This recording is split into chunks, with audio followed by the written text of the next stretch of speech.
Excel uvod 20 ili bolje da nazovemo Calc uvod. Objasnio sam u prethodnom videu zašto ne radim više u Excelu. Neke od ovih opcija koje ću danas objašnjavati ne mogu da se urade u web aplikaciji, zato ih objašnjavam u Calcu. Znači LibreOffice je u pitanju. Bilo je dosta pitanja kako se filtriraju tabele, pa ćemo to prvo da pokažemo. Znači ako imamo jednu ovdje prostu tabelu, gde sam u prvoj koloni stavio datum, u drugoj koloni smenu, u trećoj koloni konobare, u četvrtoj koloni uslugu, znači šta su prodavali, i u petoj koloni cenu. Pa ćemo da filtriramo ovu tabelu.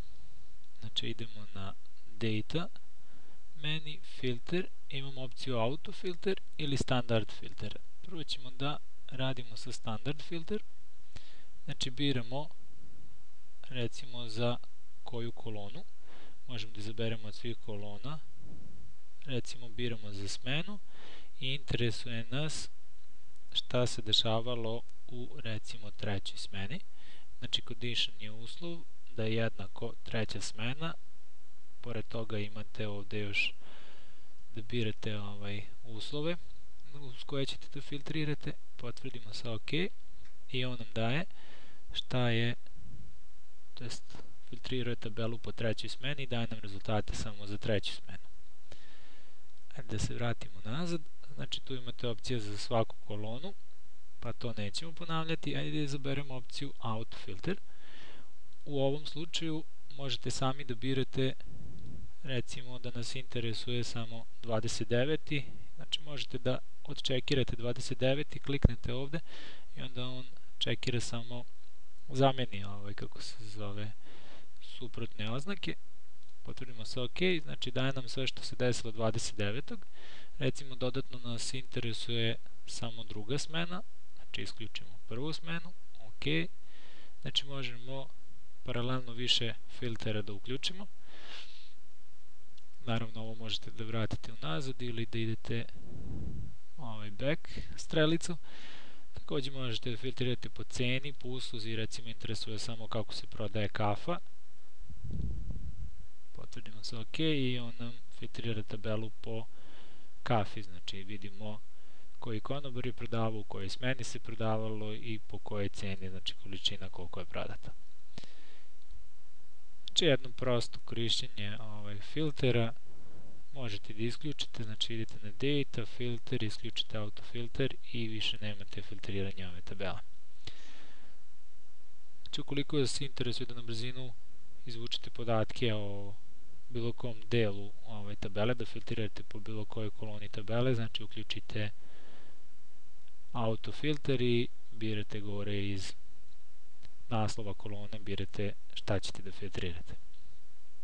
Sad tamo među prvim videima ili tamo na početku kad smo objašnjavali SumIfs, objašnjavali smo kako možemo da sumiramo recimo cene, samo nas kafa interesuje i sumiramo po kafi ili sumiramo po sokovima kako ide jedna ili druga roba, ili želimo da sumiramo po konobarima, to jest koliko dobro prodaju konobari, pa možemo da pravimo one komplikovane formule, da pravimo samo za jednog konobara, pa za drugog konobara filtriranje, ili za jednu uslugu, pa za drugu uslugu. To se ne radi tako, znači koristi se pivot tabele i sad ćemo da pokažemo na koji način. Znači bitno je da ste bilo gde u tabeli, idete na Data i odaberete pivot table, želimo da kreiramo. Pošto se nalazi u tabeli, on nam je ponudio da celu tabelu selektuje. Znači mogli smo mi odmah na početku da selektujemo tabelu celu ili deo tabele koju želimo da koristimo, a pošto smo bili samo u jednoj ćeliji od tabela, on je ponudio celu tabelu, to želimo, i sad traži nam na koji način želimo da sumiramo ovu tabelu, to jest koje informacije da izvlačimo. Sad ovo ne izgleda previše logično kada prvi put koristite, ali vidjet ćete dok uradimo jednu pivot tabelu, bit će vam jasnije. Recimo da želimo da biramo po datumima, znači page field, da biramo po datumima. To je u neku ruku filter moći ćemo da filtriramo po datume, to je da biramo šta se dešava u određenom datumu. Interesuje nas, recimo, šta rade konobari i po smenama, znači kako se po smenama prodaje. I interesuje nas, recimo, sumirati možemo samo cenu jer je ono brojčanog tipa. Potvrdimo OK i šta smo dobili? Dobili smo novi list, pivot table sheet 1. I šta je uradio? Uradio je, dao nam je filter po datumima, pri čemu je na početku odmah all, znači svi datumi su uzeti u obzir. Ove tarabe se javljaju zbog malog prostora, nema dovoljno mesta za ispis, znači samo proširimo kolone. I šta se dešava? Znači imamo mogućnost, izabrali smo za ovu kolonu smenu, znači vidimo da je po smenama sumirano, znači za prvu smenu je ukupno 1800 dinara, u drugoj smeni je 1400 i u trećoj smeni je 1700. Znači vidimo šta se dešava po smenama. Takođe u koloni vidimo šta se dešava sa konobarima, to jest koji kako prodaje i možemo da tražimo, znači u krštanju kolone i vrste, tražimo kako koji konobar u kojoj smeni prošao. Znači recimo Milanović Milan je u trećoj smeni zaradio 1200 dinara, u prvoj 311, u drugoj 130, znači možemo da izvlačimo rezultate iz ove tabele, pri čemu ne moramo da pravimo one komplikovane formule. Takođe, možemo recimo da kliknemo, znači prva smena, kliknemo dva put i on nam otvori opet novi list, to je trenutno peti list ovde dole, znači ne vidimo, ide prvi, pa peti pre pivot tabele nam je otvorio peti list, gde on sad pokazuje, pošto smo u pivot tabele označili samo prvu smenu, on će da prikazuje samo deo tabele za prvu smenu. Znači na neki način kao da smo filtrirali onu prvu tabelu za prvu smenu. Naravno, ukoliko vas ovo ne interesuje, možete da obrišete. Znači bilo koju možete da doberete, recimo možemo da doberemo po konobaru, pa nas interesuje, znači da izvučemo samo deo tabele o konobaru. Dobro, opet ćemo ovo obrisati. Sad ovo, da nismo pokazali, možete ovde da filtrirate, recimo interesuje nas šta se dešavalo samo 29. Znači onda izbaci podatke za 29. 29. nema treću smenu, ajde da proverimo da li je 29. bilo upisano treća smena. Znači 29. nismo ni jednom upisali treću smenu, to je nisam upisao ni jednom treću smenu, zato nema treće smene. I on je sumirao rezultate samo po tom datumu, znači možete izabereti bilo koji datum, filtriramo samo po nekom datumu ili opet da se vratimo na all, znači sve datume šta se dešavalo za vreme cele ove tabele, to jest pregleda u tabeli. Možemo da filtriramo i recimo po konobarima, ne interesuje nas šta su ova dvojica radila, ok, sad nam daje rezultate samo za Milanović Milana. Znači samo nam je on od interesa, takođe možemo da vratimo. Sad isto to možemo da radimo i ovde po prvoj koloni, znači gde su u pitanje smene. Ili možemo da prikažemo na drugačiji način, znači želimo sad da ubacimo u kolonu konobare, samo prevučemo konobar, vidite pojavi se debela linija ovde, znači prebacujemo ga u kolonu. I sad on isto po koloni prikazuje i smene i konobare, znači samo malo drugačiji prikaz, pri čemu sad imamo ovde sumiranja po konobarima u nekoj smeni i ukupno sumiranje za ceo rezultat. Možemo to da vratimo, znači ako prevučemo ovde u praznu ćeliju, on će vratiti onaj stari prikaz. Ukoliko uzmete neku kolonu, to jest neki filter i prebacite ga bilo gde na prazno. Sad ovde kad pokaže debelu liniju, on bi ubacio konobare u filter, ali ako bilo gde pokaže x, ovaj crni preko nekog pravougolnika, on izbriše taj filter. Da bi to vratili možete da idete na undo ili da idete edit layout, znači da se vratite u onaj prozor za pivot tabelu i recimo da nas više ne interesuju konobari, nego nas interesuje usluga.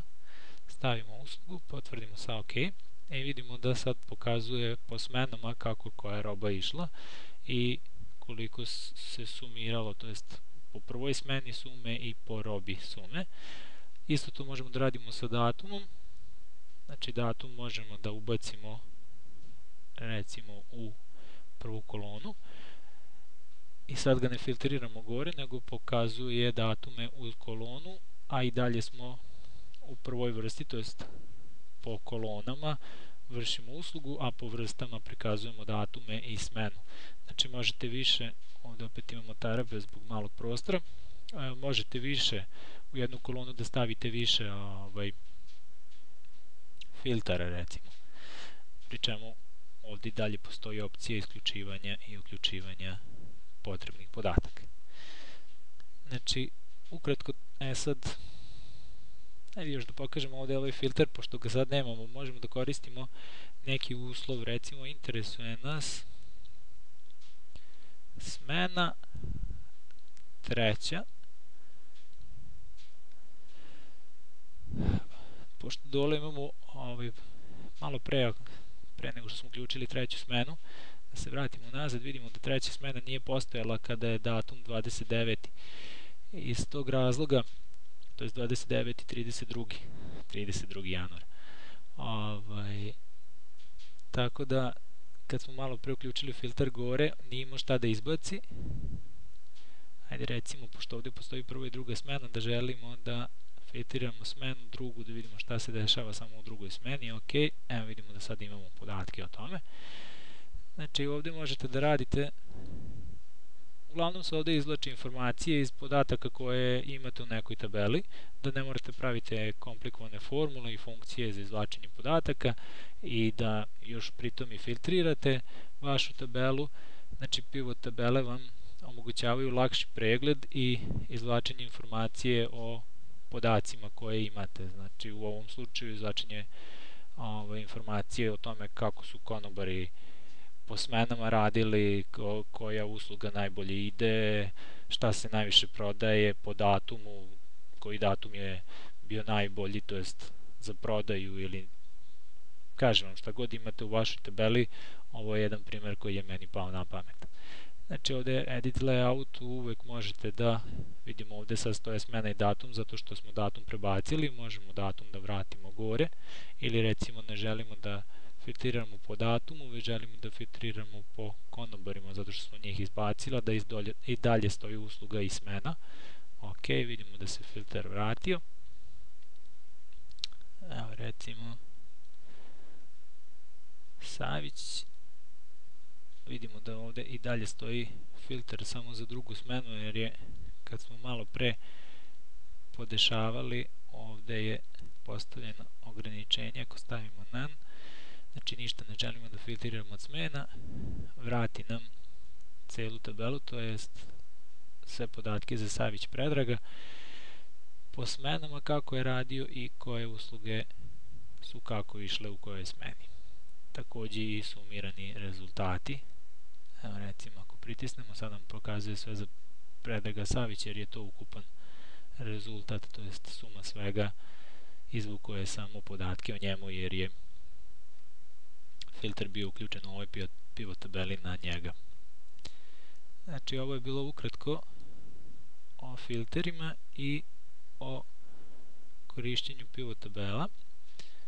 Na jako sličan način se jedna i druga opcija, to jest obe opcije, i filtriranje i kreiranje pivot tabela, prave u Excelu, s tim što je recimo malo oku privlačnije to napravljeno u ovome Excelu nego u kalku. Kažem, suština je ista, izvlačenje nekih informacija iz podataka koje imate u nekim velikim tabelama, pogotovo tabele koje imaju više kolona, iz kojih ne možete tako lako zaključiti šta se dešava. Znači kada imate ovo recimo za par meseci podatke za svaku smenu, za svakog konobara, mnogo više ovih usluga, onda nije tako lako izvući informacije iz tih podataka, pa koristimo pivot tabele. Naravno i ukoliko ste trgovac ili prodajete nešto, onda vas interesuje koja roba najviše ide ili želite da prezentujete nekome vaše podatke, onda to radite najčešće preko pivot tabela. Toliko o pivot tabelama i o filtriranju podataka.